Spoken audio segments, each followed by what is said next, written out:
Good evening. Welcome to South Asia Newsline. I'm Uzma Jafri. Here are the top stories we are tracking for you on Friday, the 21st of May. Black fungus, a new challenge, must focus on precaution and preparation, says Indian PM Modi. Taliban maintains close ties with Al-Qaeda, US Federal Spy Agency reports. And Sri Lankan Parliament passes controversial bill on China-backed port city.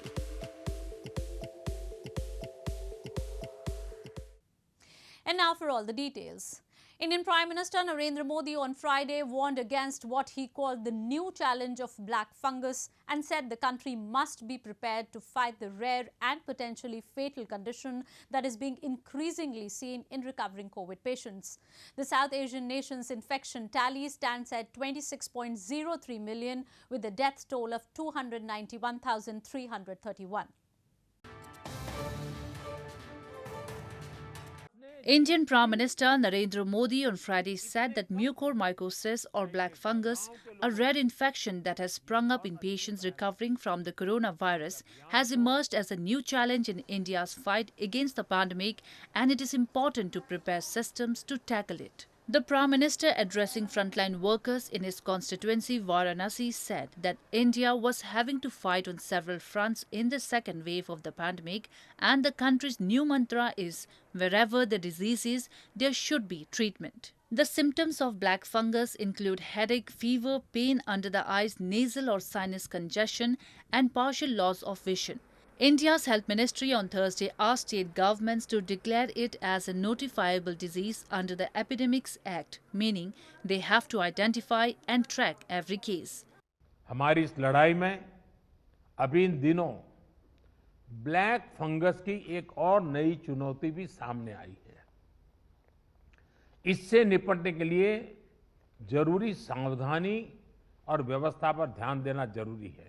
India on Friday reported 259,551 new coronavirus infections over the last 24 hours, taking the cases tally to 26.03 million, with a death toll of 291,331 so far. Prime Minister Modi emphasized that vaccination should be a mass movement in the long battle against COVID.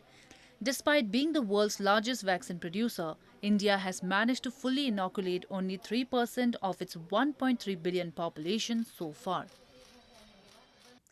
India on Friday took a balanced stand on the Israel-Palestine conflict that finally resulted in a ceasefire after 11 days of a bloody warfare, and said every effort should be made to create conducive conditions for the resumption of direct talks between Israel and Palestine. India's permanent representative to the United Nations Ambassador T.S. Tirumurti on Friday underlined that every effort should be made to create conducive conditions for the resumption of direct talks between Israel and Palestine, emphasizing that meaningful negotiations will go a long way in establishing lasting peace and stability in the region. Speaking at the UN General Assembly meeting on the situation in the Middle East and the Palestine, India took a balanced stand on the Israel-Palestine conflict that finally resulted in a ceasefire after 11 days of a bloody warfare. Tirumurti condemned the airstrikes from Gaza to Israel and also mourned the lives lost on both sides of the border. India has also tragically lost one of its nationals during this rocket fire, a caregiver living in Ashkelon in Israel. Tirumurti said, "Recent incidents have once again underscored the need for immediate resumption of dialogue between Israel and the Palestinian authorities. Direct and meaningful negotiations will go a long way in building mutual trust and establishing lasting peace and stability. We believe that every effort should be made to create conducive conditions for resumption of direct talks between Israel and Palestine." Meanwhile, a mutual and simultaneous truce between Palestinians and Israel will commence from 2 a.m. on Friday, Hamas officials said. Israeli Prime Minister Benjamin Netanyahu's office revealed that the country's security cabinet approved the Egypt-brokered ceasefire in the Gaza Strip. Moving on. The rising level of unemployment in Gilgit Baltistan continues to be a cause of worry for the locals. They claim the corrupt administration has completely ignored the private sector, which can be further developed to generate employment in the illegally occupied region. Rising unemployment is one of the primary problems of locals in the illegally occupied region of Gilgit Baltistan. Residents blame blocked access to development has led to rising unemployment and poverty. Locals lamented the successive governments have so far completely ignored the private sector in the region and that there are countless opportunities in sectors like tourism, minerals and energy which can be further developed to generate employment. They said hollow promises to create job opportunities keep coming from the politicians, but that too only at the time of elections. सबसे पहले सियाहत पे अगर हुकूमत तवज्जो दे दे, इस निज़ाम को बेहतर करे तो लोगों के रोज़गार के मौके बढ़ जाते हैं। फैक्ट्री वगैरह बनाएं, वहाँ पे ज़मीन यहीं पे यहाँ गिलगित बल्तिस्तान में जो है यहाँ पर ज़मीन खेती बाड़ी ज़राअत के ऊपर अगर तवज्जो दे, इससे भी काफ़ी मौके हैं। मादनियात के ऊपर अगर तवज्जो दे तो ये एक बेहतरीन मौके हैं कि जहाँ पर काम हो जाए तो गिलगित बल्तिस्तान के आवाम के लिए ये रोज़गारी के मौके जो है फराहम हो सकते हैं। Locals have long blamed years of continued neglect by Islamabad and a corrupt administrative system has made Gilgit Baltistan the most backward region under Pakistan's rule. In news from Afghanistan, the Taliban has maintained close ties with Al-Qaeda and is very likely preparing for large-scale offensives against population centers and Afghan government installations, according to the US federal government's Defense Intelligence Agency. This comes as American troop withdrawal from Afghanistan is up to 20% complete. The Taliban has maintained close ties with Al-Qaeda and is very likely preparing for large-scale offensives against population centers and Afghan government installations, according to the DIA, the Defense Intelligence Agency. The analysis by the US federal government's intelligence agency is cited in the report prepared by the Department of Defense Lead Inspector General for Operation Freedom Sentinel in Afghanistan.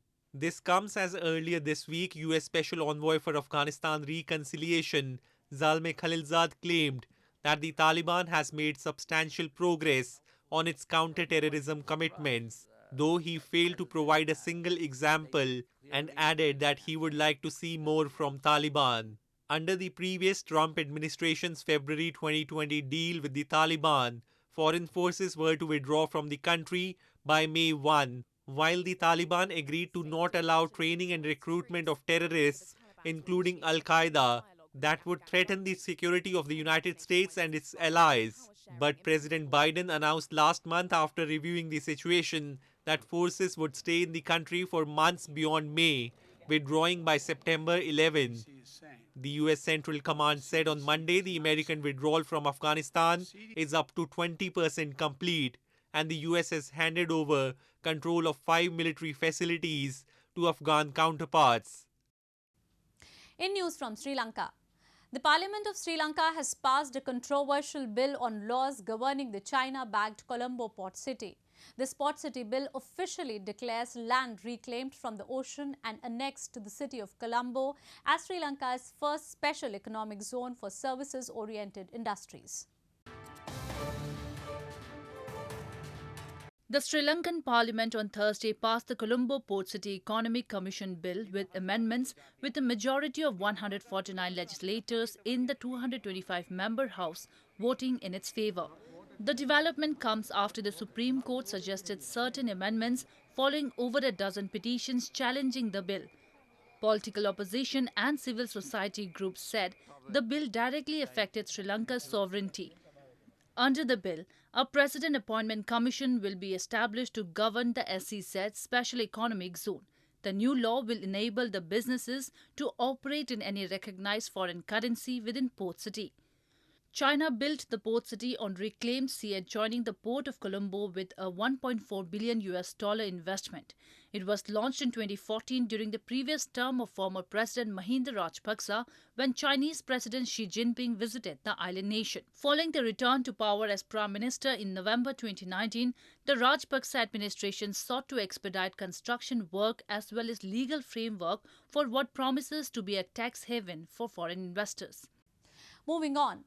Maldives President Ibrahim Solih has appointed veteran British human rights expert Abbas Faiz as the government's special envoy to oversee the investigation of suspects linked to a terror attack on Parliament Speaker and former President Mohamed Nasheed. Nasheed was injured in a blast near his home in Malé on May 6.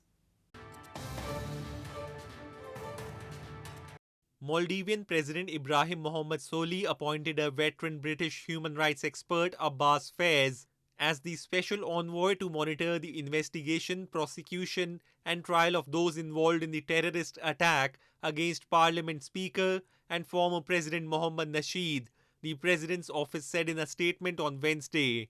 54-year-old Nasheed was injured in a blast near his home in Malé on May 6.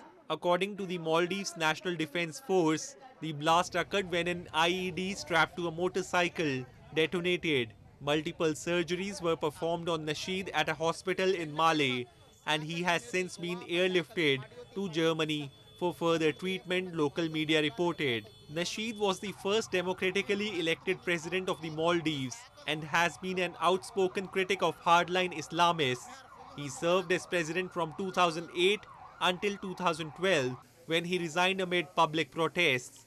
There has been no claim of responsibility for the attack. 3 persons have been arrested so far for their alleged involvement in the attack, according to reports.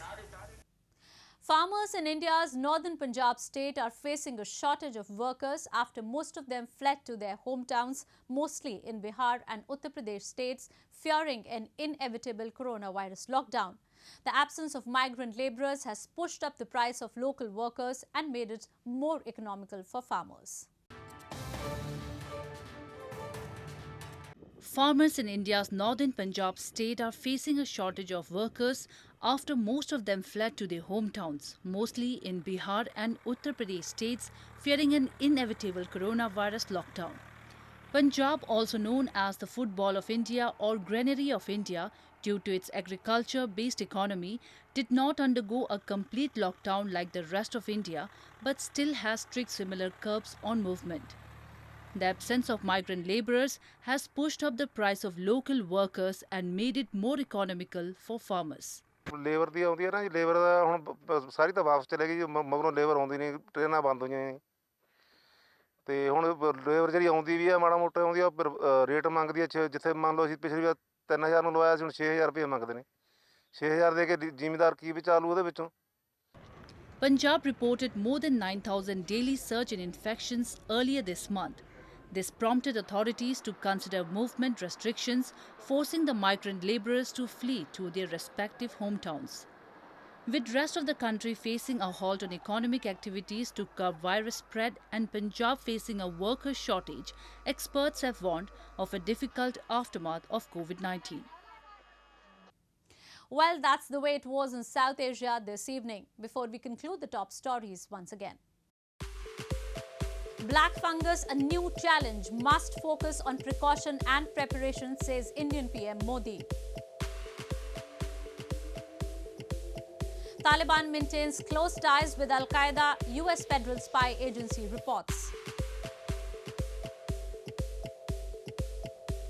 And Sri Lankan Parliament passes controversial bill on China-backed port city. Now our viewers can watch the show on SouthAsiaNewsline.com. You can also visit us on Facebook.com/SAsiaNewsline and follow us on Twitter @SAsiaNewsline. That's all in tonight's edition. We will see you same time next week. Have a great weekend. Good night.